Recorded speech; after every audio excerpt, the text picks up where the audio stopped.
Bonjour et bienvenue à tous dans ce nouvel épisode.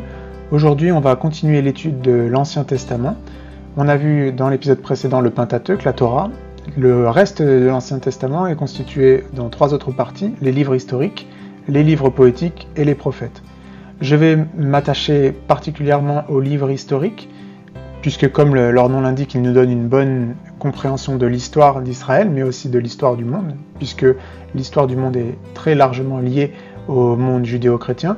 Et je vais, comme dans la partie précédente, donner une synthèse des faits importants, mais aussi de mettre en lumière certains points importants, en particulier cette notion qu'on a déjà vue dans la Genèse, dans l'Exode, que l'humanité, de même que le peuple d'Israël, s'éloigne de Dieu, se rapproche de Dieu, s'éloigne de Dieu, se rapproche de Dieu, et c'est cette dynamique-là qu'on va retrouver encore plus dans les livres historiques avec le peuple d'Israël. On va parler brièvement des livres poétiques, en particulier du livre de Job et certains psaumes de David, et je vais aussi aborder les prophètes, certains prophètes en particulier, ceux qui sont les plus importants, toujours de ce point de vue d'une analyse particulière qui veut démontrer, illustrer qu'il y a une idolâtrie dans l'humanité, une idolâtrie qui est une manière de se détourner de Dieu, et que cette idolâtrie, cette fausse spiritualité, elle existe déjà, elle a commencé à la Genèse, elle existait déjà du temps du peuple d'Israël sur la terre promise, et on la retrouve aujourd'hui dans ses formes modernes, mais pour qu'on puisse la comprendre aujourd'hui, il faut connaître son aspect historique.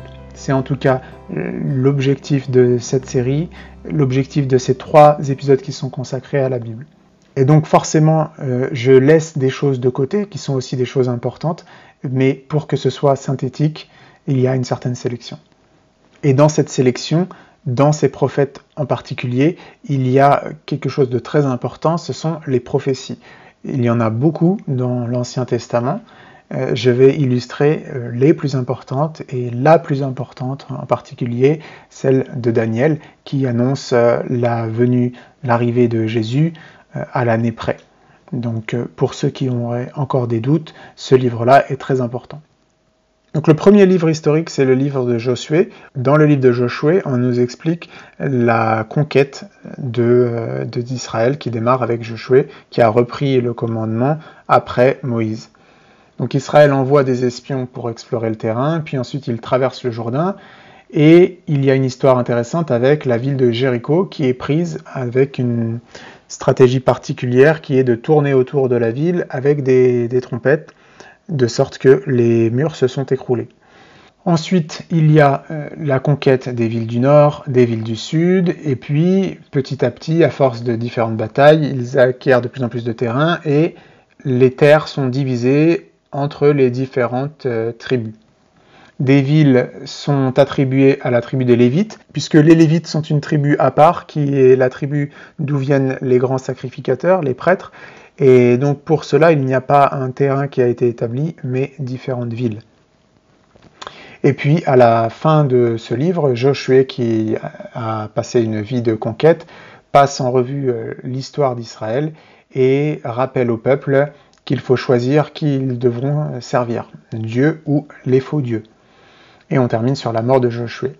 On arrive ensuite sur le livre de Juges, et les Israéliens ont choisi très rapidement l'infidélité. Ils se sont détournés de Dieu et ont commencé à servir Baal. Comme on l'a vu dans l'épisode précédent, Baal, c'est une fausse divinité qui dérive encore une fois de la tour de Babel. C'est un autre alias de Nemrod, de ce fameux trio infernal de Nemrod, Sémiramis, Tammuz, qu'on retrouve partout en Égypte et dans toutes ces régions de Canaan, de différentes tribus qui sont autour, qui ont été influencées par ces fausses spiritualités. Dieu suscite alors des juges au peuple d'Israël pour les remettre sur le droit chemin, d'où le titre du livre Juges. Et il y a ici une histoire intéressante où donc Gidéon, un personnage important, est appelé à prendre le pouvoir et remettre un peu Israël sur le droit chemin, et il détruit l'autel de Baal. Et il y a un passage qu'on retrouvera plus tard avec le prophète Élie, où il dit « Quiconque prendra parti pour Baal mourra avant que le matin vienne. Si Baal est un dieu, qu'il plaide lui-même sa cause, puisqu'on a renversé son autel. » Donc là encore, on pousse le peuple d'Israël à se rendre compte que d'adorer un faux dieu on peut s'en rendre bien compte tout seul, il suffit de lui parler, et si c'est un vrai Dieu, il se manifestera, et si c'est un faux Dieu, il ne se manifeste pas.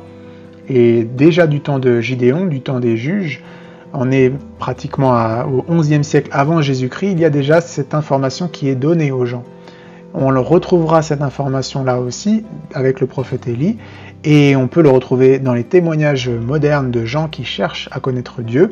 Ceux qui adorent de faux dieux implorent leur Dieu pour avoir une réponse. Généralement, il y a un silence complet.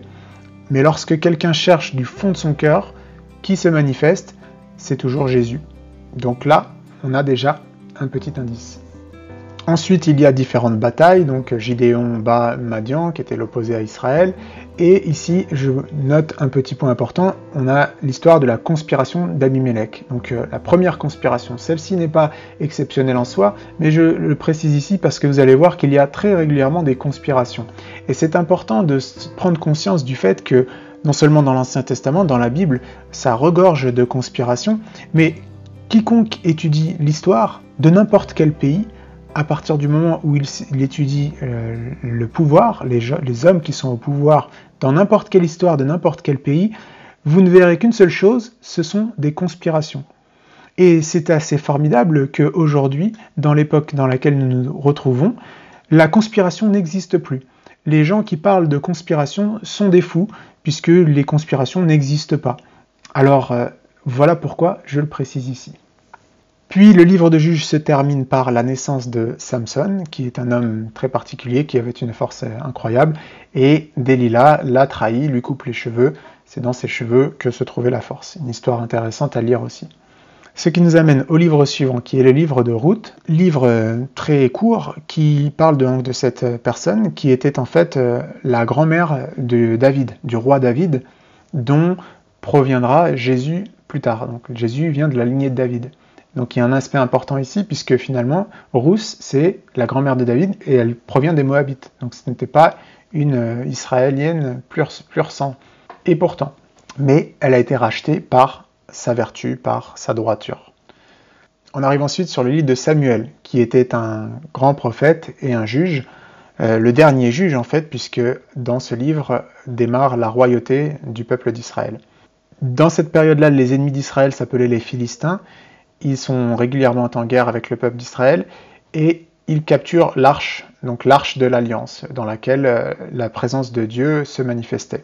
Et l'arche afflige les Philistins, puisqu'ils ont emporté un objet très sacré dans lequel se retrouvait Dieu. Et donc ils rendent l'arche à Israël. Et puis Samuel, qui est donc le chef d'Israël à cette époque, soumet les Philistins, mais le peuple d'Israël exige un roi. Or, Samuel avertit le peuple en leur disant que ce n'était pas une bonne idée d'avoir un roi, puisque des rois viennent souvent les excès, mais ils insistent quand même pour avoir un roi, et Dieu accorde la demande, et il leur donne un roi, et donc Saül est choisi comme roi, donc le premier roi d'Israël, et il régna à peu près 40 ans aussi.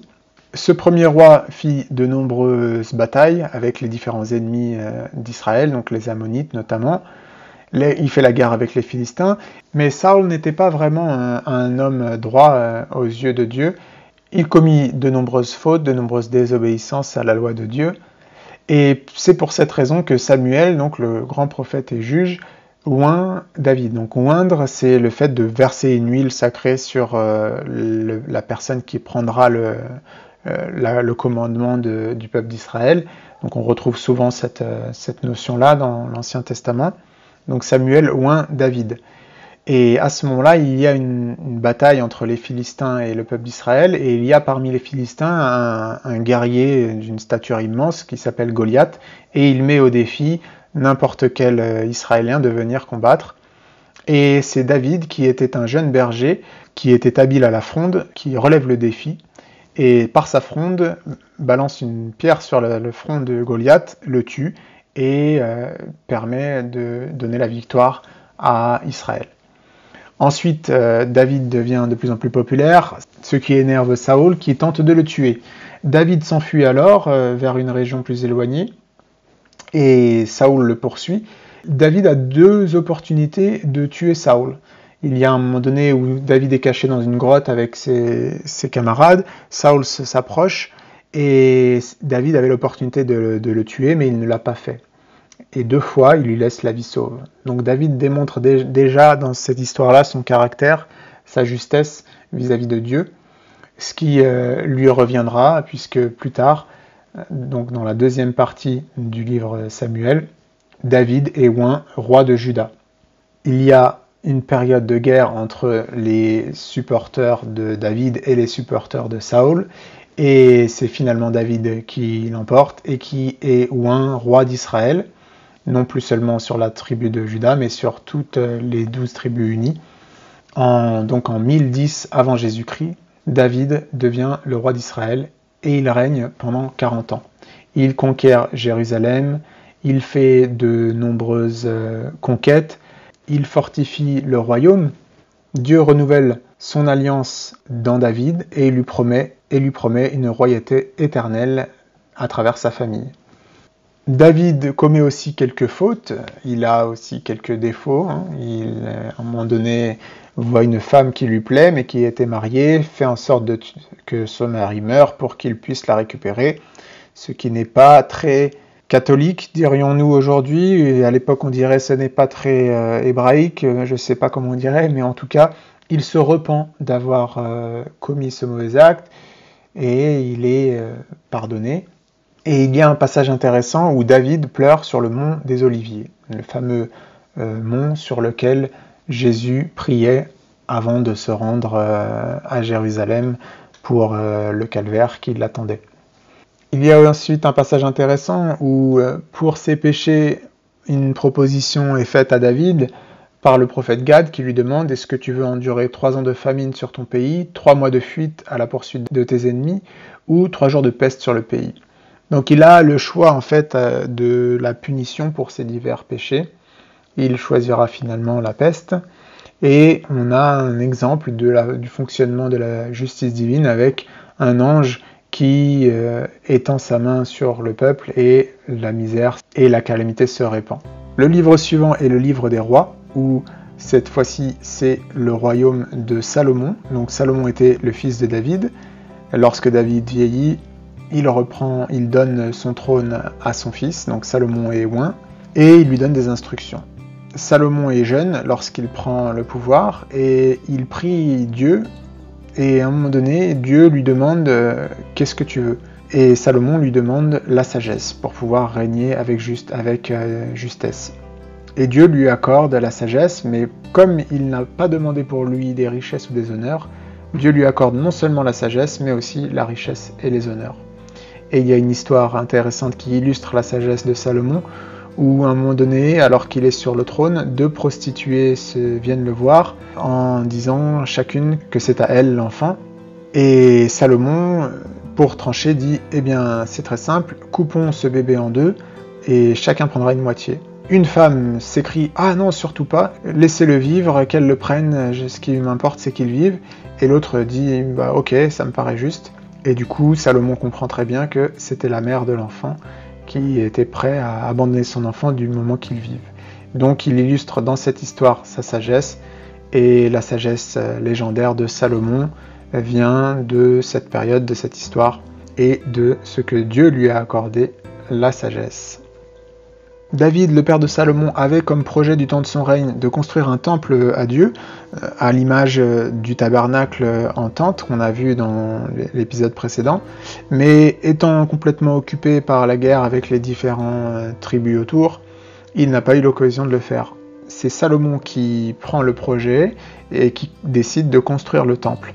Et pour mener à bien ce projet de construction, il fait appel à Hiram, le roi de Tyr, qui lui envoie des spécialistes du bois. Et de là découle beaucoup de la mythologie franc-maçonne. Le fameux mythe d'Hiram Abif viendrait de la construction du temple de Salomon. On retrouve dans la symbologie franc-maçonne toujours ces fameux piliers qui viennent du temple de Salomon. Et ce qui est intéressant, c'est que dans le tabernacle initial, le vrai temple, on se tournait vers Dieu qui était dirigé vers l'ouest. Donc l'autel était dirigé vers l'ouest. Or, toutes les loges franc-maçonnes se dirigent vers l'est. Et on verra dans la vision d'Ézéchiel un peu plus tard dans le livre des prophètes que déjà du temps d'Israël, au 7e siècle avant Jésus-Christ, une partie des hommes au pouvoir se détournaient de Dieu en cachette et n'adoraient pas dans la bonne direction, mais bien le dos à Dieu, et ce qui est un symbole fort et qui illustre bien qu'ils n'adorent pas Dieu, mais le diable, à travers différentes fausses appellations, que ce soit Baal, Moloch, Horus ou Lucifer. Il s'agit toujours de la même chose, qui est d'adorer un faux Dieu. Dieu fait ensuite une promesse à Salomon qui lui dit que s'il marche selon ses statuts, il habiterait parmi les Israélites et n'abandonnerait jamais son peuple. On a les détails de la construction du temple, les 2 piliers de bronze, les 10 supports en bronze, les 10 bassins de bronze, etc. Et puis on apprend l'arrivée de l'arche dans le temple, la prière de dévouement de Salomon, la bénédiction que Salomon donne et les sacrifices de dévouement. Ensuite, il y a l'histoire de la reine de Saba qui rend visite à Salomon et prend conscience de la richesse et de la splendeur de Salomon. Salomon était réputé pour sa sagesse, mais il avait un petit penchant pour les plaisirs de la chair qu'il avait assouvi au travers de 700 concubines et 300 femmes. Ce qui l'a amené à se corrompre, car nul ne peut ignorer la force de persuasion de l'amour féminin, et Salomon s'est donc laissé influencer et il a érigé dans l'Israël des autels à de faux dieux, des autels à des idoles. Salomon a aussi pratiqué l'occultisme, la magie, avec toutes ses influences égyptiennes et autres de toutes ces femmes, ce qui a irrité Dieu. À cause de ces choses, Dieu lui annonce qu'il enlèvera le royaume de ses mains, mais qu'il ne le fera pas de son vivant, il le ferait lorsqu'il serait mort. Et c'est donc ce qui s'est produit. Le royaume a été séparé en deux. Jéroboam prend le contrôle des 10 tribus et forme le royaume d'Israël au nord. Et Roboam conserve la partie du sud, forme le royaume de Juda, avec la tribu de Juda, d'où vient David, et la tribu de Benjamin. Jéroboam recommence son idolâtrie et élève 2 veaux d'or, un à Béthel et l'autre à Dan. Il y a ensuite différents rois qui prennent le pouvoir en Juda et ensuite en Israël. Et quelques temps plus tard, on arrive à un roi qui s'appelait Achab, qui a régné sur Israël et qui avait comme épouse Jézabel, qui n'était pas une Israélite et qui avait encore plus corrompu le peuple d'Israël, puisqu'il y avait à cette époque-là 450 prêtres de Baal et 400 prêtres de Ashtera. Jézabel fit tuer la plupart des prophètes, en fait tous les prophètes, sauf un, Élie, qui s'était enfui. Élie est ensuite envoyé par Dieu pour rétablir la vérité. Il s'adresse à Achab et convoque le peuple, ainsi que les 450 prêtres de Baal et 400 prêtres de Ashtera sur le mont Carmel. Il s'approche du peuple et lui dit « Combien de temps vas-tu hésiter entre 2 opinions ? Si l'Éternel est Dieu, suivez-le, mais si Baal l'est, suivez-le. » Donc on retrouve encore une fois la même exhortation. Si c'est le vrai Dieu qui répond, suivez-le. Si c'est un faux Dieu, vous verrez bien qu'il ne vous répondra pas. Alors Élie demande aux prêtres de Baal et d'Ashtera de commencer. Ils construisent un autel et invoquent Baal toute la journée sans aucun résultat. Élie se moque d'eux. Ils vont même jusqu'à se flageller pour faire couler du sang en espérant que Baal réponde, mais Baal ne répond pas. Élie prend alors le relais, fait verser de l'eau 3 fois sur l'autel. Il fait ensuite une prière à Dieu et le feu descend du ciel et allume l'autel. Ce qui donne une preuve directe au peuple d'Israël que le vrai Dieu est bien l'Éternel et non pas Baal et Ashtera, toutes ces divinités païennes. Ils saisissent alors tous les prophètes de Baal et les mettent à mort. Ce qui énerve très largement Jézabel. Élie fuit ensuite la répression de Jézabel, qui fomente un complot, une fois de plus. Puis Achab meurt, et enfin Élie est emporté au paradis, comme Enoch dans la période pré-déluge. Il est emporté au ciel et c'est Élisée qui lui succède. Il y a ensuite, dans le 2e livre des rois, un peu plus loin dans la chronologie, une histoire importante. Il y a la rébellion de Moab, donc qui est une tribu extérieure à Israël. Et lors d'un combat entre Israël et Moab, le roi de Moab, voyant qu'il avait le dessous dans le combat, prit avec lui 700 hommes tirant l'épée pour se frayer un passage jusqu'au roi d'Édom, mais ils ne purent pas. Il prit alors son fils premier-né, qui devait régner à sa place, et il l'offrit en holocauste sur la muraille. et une grande indignation s'empara d'Israël qui s'éloigna du roi de Moab et retourna dans son pays. Cette histoire est importante car elle nous montre que la tradition païenne de sacrifier des enfants à des divinités, jusqu'à sacrifier leurs propres enfants, n'est pas simplement un mythe, c'est une vérité qui est attestée dans la Bible, donc dans l'Ancien Testament. Et tout comme les complots n'ont pas disparu dans l'humanité, les sacrifices d'enfants n'ont pas disparu non plus. Bien sûr, on n'en parle pas en première page de journaux, mais ces choses malheureusement sont encore bien réelles. Ensuite, on continue sur l'histoire d'Israël et de Juda avec une alternation, encore une fois, de rois plus ou moins vertueux, des rois qui reprennent le pouvoir, tuent les prêtres de Baal, notamment Jéhu, qui abat la famille d'Achab, et puis ensuite d'autres rois qui se retournent vers l'idolâtrie, etc. Et on a encore une histoire dans le dernier roi d'Israël où on nous dit « Les enfants d'Israël firent en secret contre l'Éternel leur Dieu des choses qui ne sont pas bien ». Donc la notion de « en secret » ici qui est importante à retenir. Ils abandonnèrent tous les commandements de l'Éternel leur Dieu, ils se firent 2 veaux en fonte, ils fabriquèrent des idoles d'Astarté, ils se prosternèrent devant toute l'armée des cieux et ils servirent Baal. Ils firent passer par le feu leurs fils et leurs filles.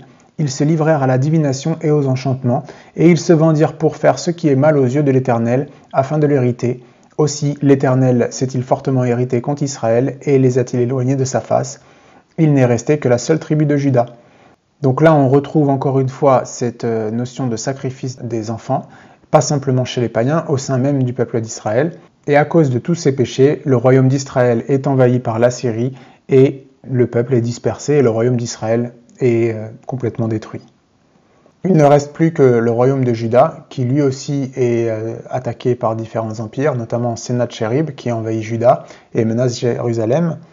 Manassé prend ensuite le pouvoir à Juda. On retrouve encore une fois une alternation entre idolâtrie, statue de Baal et d'Ashtaré, retour vers l'Éternel, et Babylone encercle Jérusalem, encercle le royaume de Juda. Le temple est détruit et le peuple d'Israël est exilé à Babylone, notamment Daniel, dont on va parler juste après. Cette période est importante car il y a eu des prophéties très précises et qui concernent directement l'arrivée de Jésus, mais aussi la reconstruction du temple, qui commence avec la proclamation de Cyrus, qui avait été aussi prophétisée. Donc c'est dans le livre d'Esdras où on nous explique comment est-ce que Cyrus redonne la possibilité au peuple d'Israël de retourner en Juda, de reconstruire le temple. Ces choses-là sont officialisées par différents décrets. Donc le décret d'Artaxerès, la reprise de la construction du temple, ensuite le décret de Darius, et le temple est terminé. Le livre suivant de Néhémie parle encore une fois de la reconstruction du temple et de la construction des murs autour du temple. On retrouve une fois de plus une conspiration, la conspiration de Sanballat. Et dans ce livre, Esdras lit la loi, renouvelle les vœux de l'Alliance, différentes règles sur la manière de pratiquer la religion. Les étrangers doivent être exclus. Les différentes manières d'étudier. Il y a 3 périodes d'apprentissage. L'obligation d'apprendre par cœur la Torah, donc les 5 premiers livres du Pentateuque, jusqu'à un certain âge. Parmi les meilleurs élèves, certains d'entre eux continueront l'étude et apprendront le reste du Tanakh. Et parmi les meilleurs de ceux-ci, qui formeront les rabbins et les grands sacrificateurs, jusqu'à l'âge de 30 ans, ils seront en formation, disons, avec un ancien, et à partir de l'âge de 30 ans, ils officieront. Cet âge-là, il est très important, c'est pour cette raison précise que Jésus a commencé son ministère à l'âge de 30 ans. Et enfin, le dernier livre d'Esther nous parle d'une jeune femme israélienne qui s'est retrouvée à la cour de Xerxès, le roi de Perse, qui, lorsqu'il s'est séparé de sa reine Vashti, cherchait un successeur, une successeur, et c'est Esther qui trouva faveur à ses yeux, et elle devint reine, ce qui lui permit de sauvegarder son peuple, le peuple israélien, car il y avait encore une fois un complot, et grâce à Esther qui plaide pour son peuple, Aman qui avait comploté contre les Juifs est pendu, et le livre se termine par le décret de Xerxès. Voilà qui conclut donc les livres historiques. Tout cela est résumé de manière encore plus brève dans les livres des chroniques. C'était encore une fois un seul livre qui a été séparé en 2. Donc si vous n'avez pas le temps, vous pouvez lire les chroniques et vous aurez un bref aperçu de l'histoire d'Israël dans cette période-là, donc qui s'arrête avec le livre d'Esther. J'avais prévu de faire toute la période d'Israël en un épisode, mais comme ça fait déjà plus de 25 minutes et qu'il y a encore beaucoup à dire sur les livres poétiques et les livres prophétiques, je vais m'arrêter là pour aujourd'hui et je vais parler des prophètes et des livres poétiques dans le prochain épisode. Donc la période d'Israël sera séparée en 2 épisodes. Voilà, merci pour votre attention et à bientôt.